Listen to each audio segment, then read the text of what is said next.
Još jedno zanimljivo predavanje u Kneževoj palači održano je u sklopu manifestacije Tuna Sushi and Wine Festivala.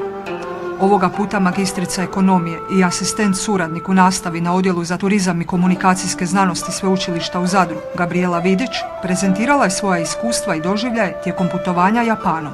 Htjela sam prenijeti da ljudi zapravo shvate koliko je to šaroliko i raznoliko i da neke možda predrasude koje imamo prema tim nekim dalekim destinacijama trebamo maknuti iz glave i zapravo otići tamo upoznati i vidjeti o čemu se točno radi. Ovo putovanje u okviru programa razmjene Mirai, koji je pokrenula japanska vlada u svrhu međusobnog razumijevanja različitih kultura, je obuhvatilo neke od najvećih gradova Japana, poput Tokija, Kiota i Hirošime. Tokio, recimo, napisala sam u svojoj prezentaciji 33 Zagreba u jednom gradu i zaista je tako.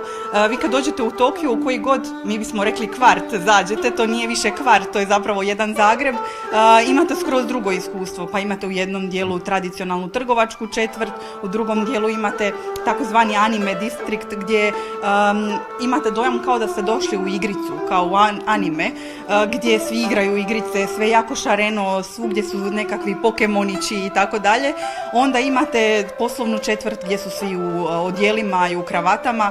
Zaista je toliko raznolikosti na jednom mjestu, tjedan dana mi nije bilo dovoljno. Sama putovanja oplemenjuju pojedinca, ali i zajednicu, jer se na ovaj način upoznaju druge kulture i običaji, često vrlo drukčiji od naših vlastitih. Od osnovne škole uvijek učimo kako su Japanci jako točni, kako su jako organizirani i to zaista je tako. Recimo, ako u Japanu se s nekim dogovorite da trebate negdje biti u 8 sati ujutro ili navečer ili u bilo kad, onda trebate biti u 7:45.